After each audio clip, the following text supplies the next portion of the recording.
Okay, so welcome everyone to this session with the theme of Gami and the Living Things. So we have with us Dayo and Fumilola. So Dayo and Fumilola, you will introduce yourselves to us and tell us what you are doing on the project and why this project.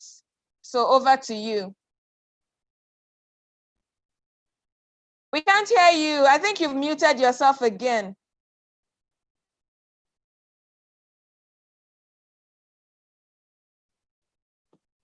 Can't hear you.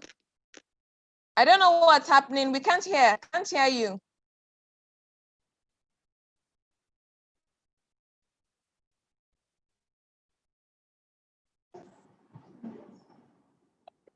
Can you hear me now? Yes, what happened? I'm not sure. Okay, yes, we can hear you now. Okay, so please go ahead. Okay, thank you, Big for having us. Gami and the Living Things is a project that started in 2016, early 2016. It was an idea to do a few things. One was to tell uniquely African stories. Two, to create an environment where the animation industry in Nigeria can be raised beyond the level it was at the time. At the time, most 3D productions were either shorts or ad related, and there was no full feature length, full production that had the whole world-class standard. And one of the things Gami and the Living Things intends to do is, and it's part of what we've partially succeeded in doing, and we hope that by the time we get to the end stretch of it, it would have been completed 100%, is actually to build a team of animators that can represent Nigeria worldwide, and it also opens the door to Hollywood and Bollywood and Hollywood, to all these studios that want to produce their animated films, instead of having to go all the way to China or Thailand. They can actually bring such projects to Nigeria so that animators can be part of the process. So we've over this project, we've had almost 200 people, based on the variety of work that has been done. We've had modelers, we have riggers, we have animators, we had compositors, renderers. We've brought in new people from the team because we're not just doing 3D. There are parts of it that are different forms of media. So we have an After Effects motion graphics section. We have a 2D traditionally animated section, and stuff like that. So what has happened over the time is that Gami has morphed into this very big project that we hope will open the doors of Nigeria to Africa and to the world. I currently am working as the animation director, so I kind of oversee how the animation process is going, to make sure that the animation is cohesive between animators, between vendors, and my colleague here, Lola, she's the team lead for modeling. So she's the one who runs the modeling of all the characters. So almost every character you see, the men, the women, the children, she runs the team that does all that. Also, one of the things that I would like to say that is kind of unique to the Gami project is that we are fully embracing the Blender 3D software for our production. Blender is an open source software. And since the release of Blender's version 2.8, it has opened the doors for us because it's also affordable and it gives us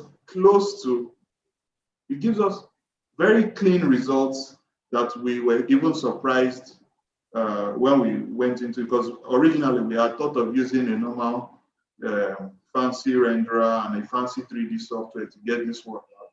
And then when we came across Blender, and we found out that Blender is open source, when we started seeing the results we could get from Blender, we were amazed and we knew that this was the right path for us.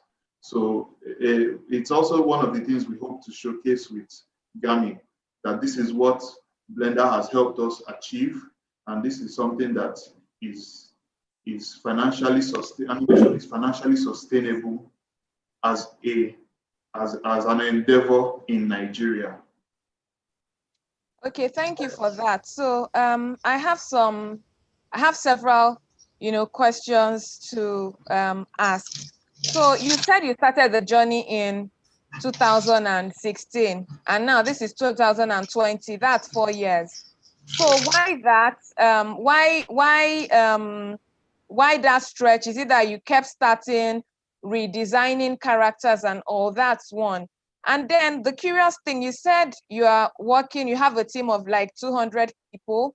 Wow, I think I need to come over to your studio because is it that is like a mini DreamWorks studio here, or some of these people are working remotely, or these 200 people are human beings, I'm guessing not robots, that you've worked with along the course of these 4 years, or these 200 people are the ones you are working with at the moment? And do the 200 include the voice actors, or it's just these 200 is just the technical team? So if you could just answer those two questions before I ask other questions. So the first one was why this long from 2016 to now? 2000, you said you started in 2016. Yes, 2016. Could you speak up more? I don't know, your volume was going down. Can you hear us now? Yes. Okay. So the first question is why this long from 2016 till now? And the second question is regarding the almost 200 people. So let me answer the first question. We started the process of creating Gami in 2016, and one of the things that we were very serious about was, if we had to do this, we had to do it right. So we had to get the script right, we had to get the concept art right, our storyboards right, our modeling and character rigging right, everything that is important to make an animation work. So the script took us a long time because we had written the script and we had to refine it. You understand? And then we had various versions of concepts for what the characters would look like, what the world would look like. We played around with different methods of execution, and the current one we are working on was what we saw as the best. We also had to build a team that could help us get to the finish line.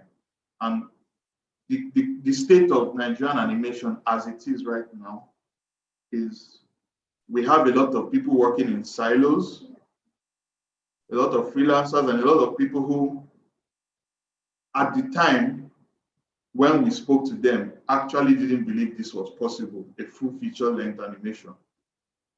So there was a lot of handshakes at first, and then when we hit the road running, it became clear to a lot of the parties involved that this was bigger than probably what they had thought of. But also, it became clear to us that we actually do not have a standardized method of operating for animation in Nigeria.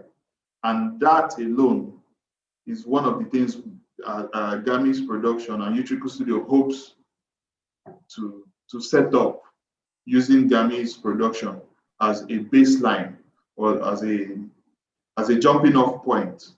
So what then happened was we had worked with different vendors, worked with different teams, and we've gone through a process of hiring and training and interning to get us to the point where we are today. So excuse me, when you say you worked with different vendors, is it like other animation studios in quotes, or how do you mean yes. vendors? So, Okay. so for example, we could work with Mr. A, and Mr. A comes in and says, oh, he has an animation studio, he has done X, Y, and Z. Okay. And by the time we start to collaborate with Mr. A, we find out that, he might be an animator, but he may not necessarily be a good fit for a feature-length project. So that also adds to it, because apparently over time, we as a company, we've met with many people. We've actually had to develop our own in-house team because we worked with freelancers, we worked with subcontractors, and eventually it was clear to us that the way forward was to build a team that could get the job done and follow through to the end. So yes, we actually dealt with animation studios. Some of them who contributed in no small part to some of the success we've had in our progress. And we appreciate the ones that worked with us for what they did. But it was also clear, because we were trying to create a feature-length film, that the current method of working in animation in Nigeria wouldn't work for us as Utriku Studio. So that is mainly why. Also, when we were working on this project, we actually started with the big fancy software and all that. And over time, it became clear to us that business-wise, it wasn't financially sustainable for a Nigerian animation company that is just starting and venturing into the unknown in a country where the prices of these things are, to our own perspective, astronomical. A rendering engine can cost over $1,000 per month, and then you now have 6 machines rendering or 7 machines rendering, and that's $1,000 per machine. And then you have to pay salaries and all that. So when you think of it that way, not to talk of this license for the 3D modeling software, the simulation software, the editing software, and by the time you have all of that lined up over time, it's clear that it's not going to be sustainable. So that is also why we, as a company, also decided, you know what, since Blender is open source, it gives the same quality and gives us even other options that we wouldn't have been able to explore. We're currently using something called the Eevee rendering engine. It's a real-time rendering engine developed for Blender, and it gives us very beautiful quality. For the technical people around, you will know that real-time engines are something that is common with people who develop video games. And when you see a video game, you can tell it's a video game. You can tell it's a video game. But when you see what we have seen Blender Eevee do for us, you wouldn't think it's a video game. It looks like any other fancy rendering software. So these are the things we had to overcome obstacles and trials, and trying to make sure we took the right steps. We made our mistakes, and then we climbed higher, and we've overcome the devil that holds our foot. But we are thankful, and we have no complaints, because we are actually seeing, we are very close to the end, and we are seeing progress being made. So for Okay, the second sorry, I was, my network threw me out. So I had to get another network to come back in. We don't have very long again, because I'd also like for the people watching, and since this is live on YouTube and it will still be there, for them to see like part of the teaser, you know, that you put out. But before that is put, now I see that Lola, of course, is obvious, she's a lady, and it always gladdens my heart to see ladies working in animation, because we're not so many like that. And even the Women in Animation Association in the States, that now has some other branches in other countries, put out a hashtag and like a goal that 50-50 by 2025, that by 2025, it should be a 50% to 50% men and women working in animation. So on this Gami and the Living Things, okay, we see Funlola here. I mean, was I calling you Damilola before? Okay, anyway, we see her here. So what is your role on the project, and are you bringing her along like for this session for you to see that, well, you have been how do they call this thing, or that there is no, I wouldn't say that there's a battle of the sexes, but that you're being, you know, like you're in tune with the times? Are there more women working on this project? I don't mean as voice actors, I mean either as animators, modelers, storyboard artists. So can you tell us, you know, about a bit about that, the women, I mean the women working on this project and what roles they are playing? We can't hear you again. Volume, or am I the one?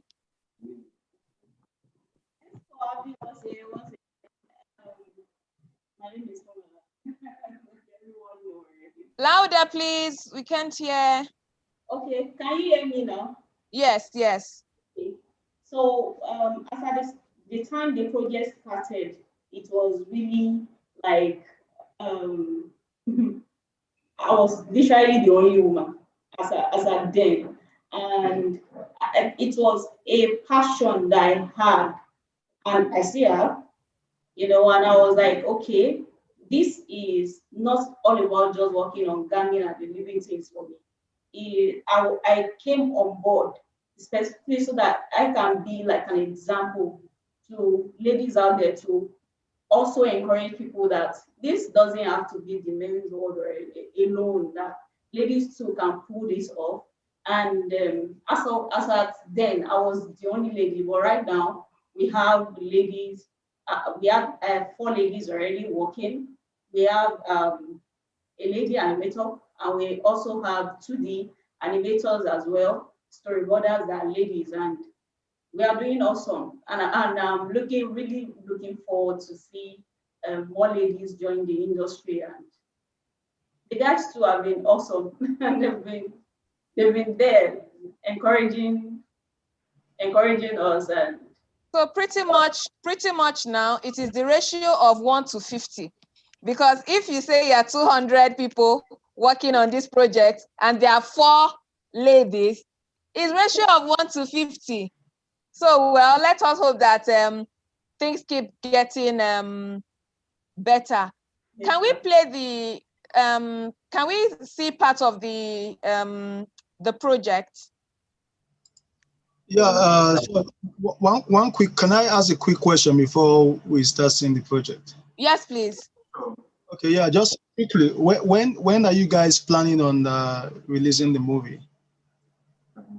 Our plan to release the movie is for the beginning of next year, the first quarter of next year. It's complete. Is it finished? The animation is finished. We are currently in the rendering stages.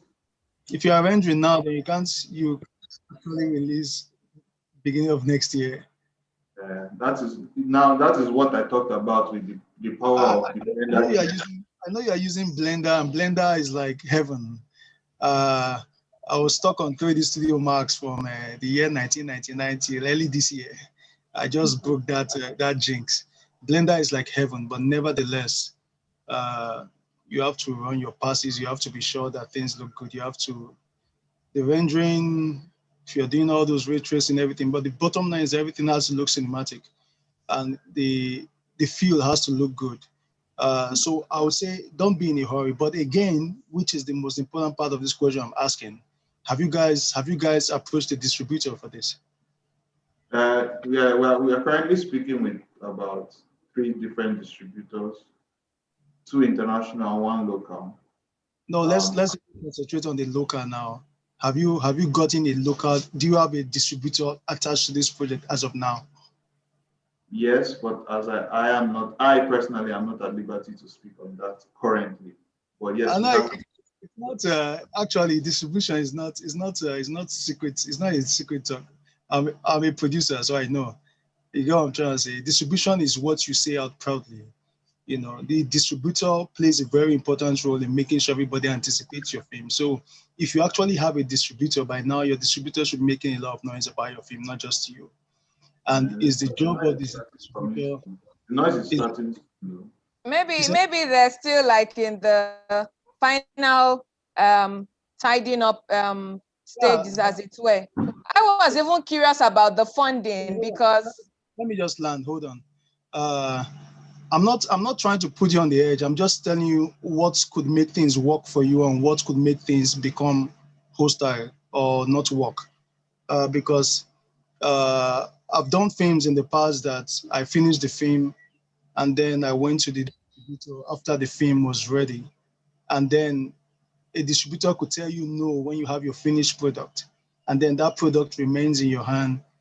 And then if the distributor and his other colleagues decide that if they unanimously decide that they won't distribute your product, you are stuck with that product. So it's actually important. Distribution is one of the first things you should actually sort out before you embark on the production. But it's not too late. So if you've not secured distribution now, please put it as priority. Let it be like number 1 priority to get a distributor who's going to represent the movie. That's the only way that movie ends up in the cinemas without any hassles. That's all I just want to say, because we can get very engrossed in the art of filmmaking, but the business of filmmaking is what makes the art of filmmaking sustainable.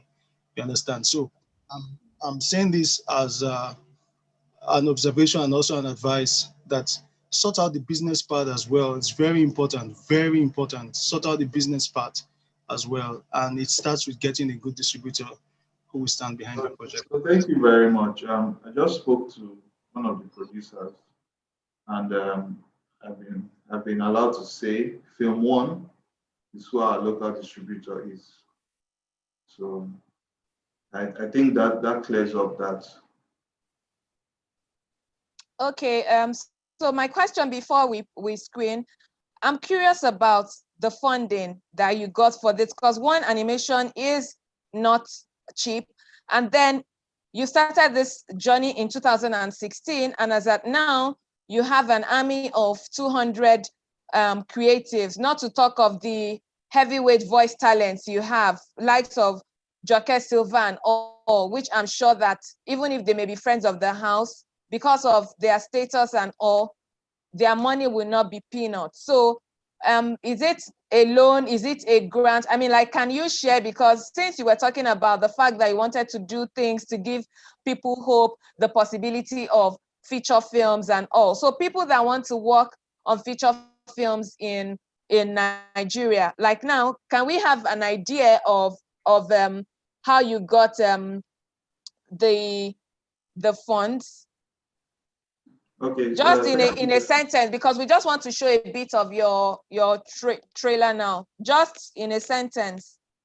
Okay, so we had private friends of the house who funded privately, And we found that one of the reasons we also used Blender was also to save costs. So Okay. we had a private investor, and then we also, most of the money went to paying of staff and the big talent, while we could save money on the 3D software we were using. All right. Okay. Thank you. So let's bring on. So nice having you. So we're just going to end with the trailer now. Okay. Teaser. Okay. Yeah. Thank you. Guys, great job, and I really look forward to seeing this on the big screen, and I pray that everything works out well for you guys. But bottom line is just make sure you only serve us an exceptional job. Don't rush it out. Make sure you've finished it, look at it exceptionally well, make sure everything is perfect, then bring it out so there will be no clauses. Thanks, man. Thank you very much. And thanks, lady.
Okay, I don't know if it's me. Can you hear me? We can hear you. Okay. We can hear the video. Okay, so well, thanks very much. It's time up, so we are leaving now. So I hope you continue with us during the festival, because now we're going to screen more films on the portal. So thank you, and all the best with this project. We're looking forward to its completion. Thank you. Thank you. Okay, Thank you. bye. Bye.